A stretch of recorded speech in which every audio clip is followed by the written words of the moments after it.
सारे मीडिया में, सारे न्यूज़पेपर में बस एक ही बात है कि किस कंपनी ने कितने पैसे लिए हैं। तो आज मैं आपको डिटेल में मैं बताऊंगा कि जो मार्केट कैपिटल है और इंटरप्राइज वैल्यू है और बड़े बड़े ब्लंडर करने से आपको बचा सकता है। Welcome friends, welcome to my channel alpha square academy. चलिए अपनी वीडियो को स्टार्ट करते हैं। मार्केट कैपिटल क्या होता है? आप जब भी कोई स्टॉक्स आप बाय करते हैं, you look at the M cap, जिसको शॉर्ट फॉर्म में हम लोग एम कैप बोलते हैं।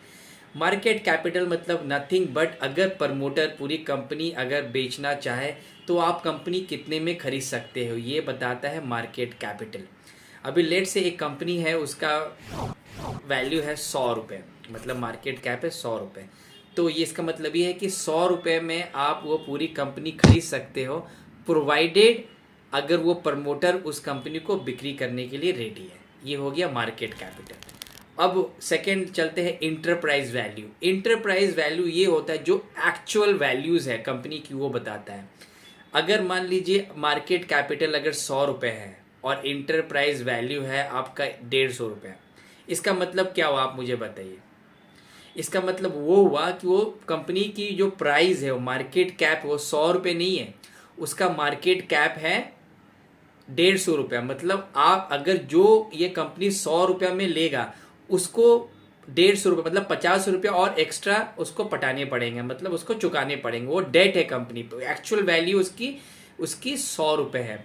एग्जाम्पल के रूप में समझते हैं, अगर एक कंपनी है, उसको आपको बाय करना है 100 रुपये में। मैं बोलूँ कि आप 100 रुपये में कंपनी बाय करो और उस कंपनी के जो कंपनी के जो तिजोरी है उसमें 20 रुपया रखा हुआ है, तो आप मुझे बताइए कि कंपनी की एक्चुअल वैल्यू क्या हुई। बताइए मुझे। कंपनी की एक्चुअल वैल्यू है 80 रुपये, क्योंकि वो जो 20 रुपये है वो भी आपके ही है। तो आप 100 रुपये आप दे रहे हो लेकिन 20 रुपये आपको मिल भी रहा है, तो हो गया आपका 80 रुपये वैल्यू। सेकेंड, आप अगर एग्जाम्पल देखेंगे तो सेकेंड एग्जाम्पल में क्या होगा कि 100 रुपये में दे रहा हूँ, बट उसमें मैं बोलूँगा कि 20 रुपये आपको राम को भी देना है उसमें से। मतलब 100 रुपये की आप शॉप ले रहे हो, 20 रुपये आपको राम को भी देना है, तो टोटल कितना होगी आपकी शॉप की वैल्यू? 120 रुपये। आप खरीद रहे हो 100 रुपये में, बस 20 रुपये आपको राम को भी देना है एक्स्ट्रा, तो हो गया 120 रुपया। तो ये हुआ आपका इंटरप्राइज वैल्यू। तो ये बहुत बड़ा ब्लंडर करने से आपको बचा सकता है। तो इंटरप्राइज वैल्यू और मार्केट कैपिटल दो बहुत ही अलग अलग चीज़ें हैं। आप जब भी स्टॉक्स बाय करें आप जरूर देखिए मार्केट कैपिटल क्या है, एम कैप क्या है और इंटरप्राइज वैल्यू क्या है। जनरली जो अच्छी कंपनियां होती हैं, एग्जाम्पल देख सकते हैं रिलायंस पावर, जो ऑलमोस्ट 4,000 करोड़ की कंपनियां हैं और उसकी जो इंटरप्राइज वैल्यू है वो है 10,000 करोड़। तो प्राइमा फेसी में क्या लग रहा है कि जो रिलायंस पावर है वो कंपनी मिल रही है 4,000 करोड़ में। अगर प्रमोटर सेल करना चाहे तो 4,000 करोड़ में आप पूरी कंपनी ले सकते हो, बट उसकी इंटरप्राइज वैल्यू 10,000 करोड़ है। मतलब कंपनी के पास ऑलरेडी 6,000 करोड़ का डेट है। तो जो ये सोच के देख के ले रहा है वो मार्केट कैप है, वो गलत है। क्योंकि आप देख रहे हो कि जो इंटरप्राइज वैल्यू है, एक्चुअल वैल्यू कंपनी की 10,000 करोड़ है। तो जो 4,000 करोड़ में कंपनी लेगा, 6,000 करोड़ का जो डेट है उसको ही देना पड़ेगा। तो ये आपको बहुत बड़ा ब्लंडर करने से बचा सकता है। अब जैसे देखेंगे इन्फोसिस का जो टोटल मार्केट कैपिटल है ऑलमोस्ट 6 लाख करोड़ है, 6,61,000 करोड़ है, और जो इसका इंटरप्राइज वैल्यू है ऑलमोस्ट 6,51,000 करोड़ है। तो आप कंपनियों को कैश रिच कंपनियां हैं, तो इसको जब कैश देखेंगे तो आपके पास 12,000 करोड़ का कैश रिच है। आप एक तरफ ने क्या देखा, एक तरफ आपने देखा रिलायंस पावर, जहां आपको कंपनी तो दिख रही है 4,000 करोड़ की, बट उसका डेट देखिए कितना। और आप एक तरफ आप देख रहे हैं इन्फोसिस, जहां पर देख रहे हो कैश रिच कंपनियां हैं। तो यही होता है मार्केट कैपिटल और इंटरप्राइज वैल्यू। और भी एक इंपॉर्टेंट रेशियो है जो मैं आपको बताना चाहूँगा, एसेट्स टर्नओवर रेशियो।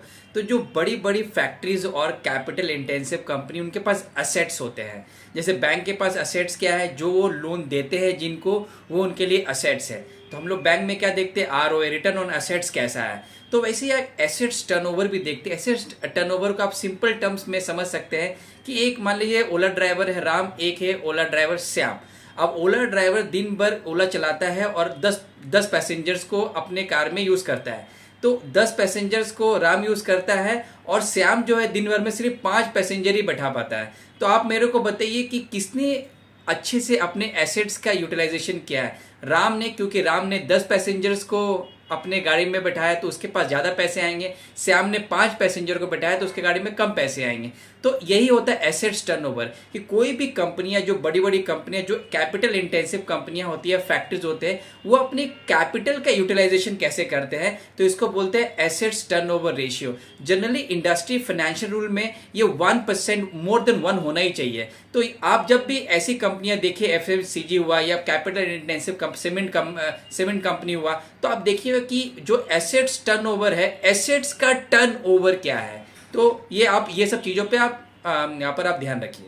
आशा करता हूँ जब भी आप स्टॉक्स लेंगे आप मार्केट कैपिटल पे तो देखिए, बट इंटरप्राइज वैल्यू सबसे ज़्यादा इंपॉर्टेंट है, जो आपको बड़े बड़े ब्लंडर करने से बचा सकता है। मिलते हैं नेक्स्ट वीडियो में। Thank you.